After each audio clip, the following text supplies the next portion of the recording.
Hi hello friends, today topic health education on hyper tension. Hyper tension అంటే అధిక రక్తపోటు. Hyper tension means increase the blood pressure. So normal value వచ్చేసి 140/90 mmHg. ఇది hyper tension definition and normal value అనమాట.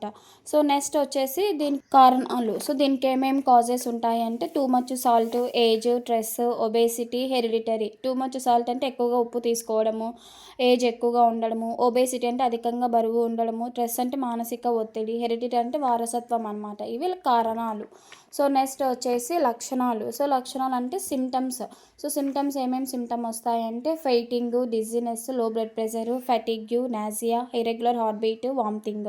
ఫెయిటింగ్ అంటే స్పృహ కోల్పోయి పడిపోవడము, dizziness అంటే తల తిరగడము, ఇరెగ్యులర్ హార్ట్ బీట్ అంటే గుండె సరిగా కొట్టుకోకుండా ఉండడము, వామిటింగ్ అంటే వామిటింగ్స్, తర్వాత నాజియా అంటే వికారభావంగా ఉండడము, ఫ్యాంటింగ్ అంటే అలసట, నెక్స్ట్ తక్కువగా రక్తం కొట్టుకోవడము. ఇవి లక్షణాలు అనమాట, ఇవి కారణాలు. సో నెక్స్ట్ వచ్చేసి మనం ఇన్వెస్టిగేషన్స్ చూసుకుందాం. అంటే డయాగ్నోస్టిక్ ఏమేమి టెస్టులు చేస్తారు అంటే చెస్ట్ ఎక్స్ వచ్చేసి లంగ్స్ ఏదైనా ఎనీ ప్రాబ్లం అంటే బ్రీతింగ్ ఏ విధంగా ఉంది అనేది ఐడెంటిఫై చేయడానికి చెస్ట్ ఎక్స్రే, తర్వాత బ్లడ్ టెస్ట్, తర్వాత రక్త పరీక్షలు చేస్తారు. స్ట్రెస్ టెస్ట్ అంటే ఒత్తిడిగా తీసుకోవడం వల్ల స్ట్రెస్ టెస్ట్ చేస్తారు. తర్వాత యూరిన్ టెస్ట్ అంటే యూరిన్లో ఎనీ ఇన్ఫెక్షన్స్ కానీ యూరిన్ కలర్ ఏ విధంగా ఉందో ఐడెంటిఫై చేయడానికి యూరిన్ టెస్ట్ చేస్తారు. ఎలక్ట్రోకార్డియోగ్రామ్ అంటే గుండె పరీక్ష అనమాట. ఈసీజీ అనే చేస్తారు. హార్ట్ రిథమ్స్ ఏ విధంగా ఉన్నాయనేది ఐడెంటిఫై చేయడానికి. తర్వాత కెరోనరీ యాంజియోగ్రఫీ, గుండె రక్తనాళాలను పరీక్ష చేయడం అనమాట. నెక్స్ట్ ఎకోకార్డియోగ్రామ్ అంటే 2D ఎకో అనమాట. సో హార్ట్ బీట్ ఏ విధంగా కొట్టుకుంటుంది, వాల్స్ ఏ విధంగా ఉన్నాయని ఐడెంటిఫై చేస్తారనమాట 2D ఎకోలో. ఇవి పరీక్షలు అనమాట.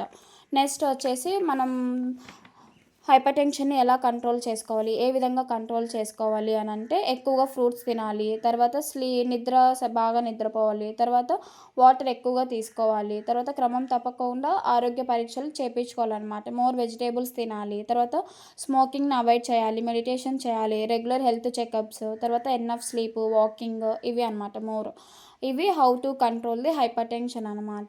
సో నెక్స్ట్ వచ్చేసి హెల్తీ లైఫ్ స్టైల్ ఏ విధంగా ఉంటుందంటే మోర్ ఫ్రూట్స్ తీసుకుంటారు, enough sleep, enough water, weight control, తర్వాత మోర్ వెజిటేబుల్స్, రెడ్యూస్ స్ట్రెస్. ఇవి వచ్చేసి హెల్తీ లైఫ్ స్టైల్.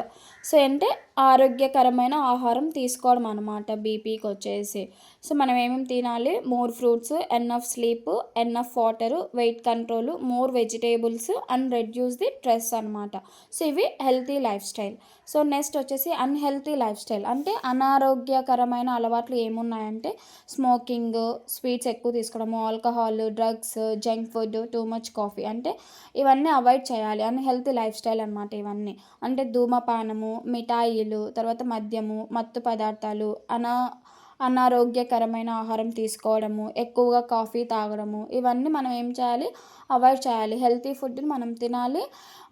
అన్హెల్తీ ఫుడ్ని అంటే ఏమంటారు, మంచి ఫుడ్ని తినాలి. తర్వాత ఇలా జంక్ ఫుడ్ ఇవన్నీ ఉంటాయి కదా, ఇవి తినకూడదు ఇలాంటివి తినకూడదు. Smoking, sweat, alcohol, drugs, junk food too much అనేది మనం తీసుకోకూడదు అనమాట. మనం హెల్తీ ఫుడ్ని మాత్రమే తీసుకోవాలి. మనం హెల్తీ ఫుడ్ తీసుకున్నప్పుడు మనం హెల్తీగా ఉంటాం.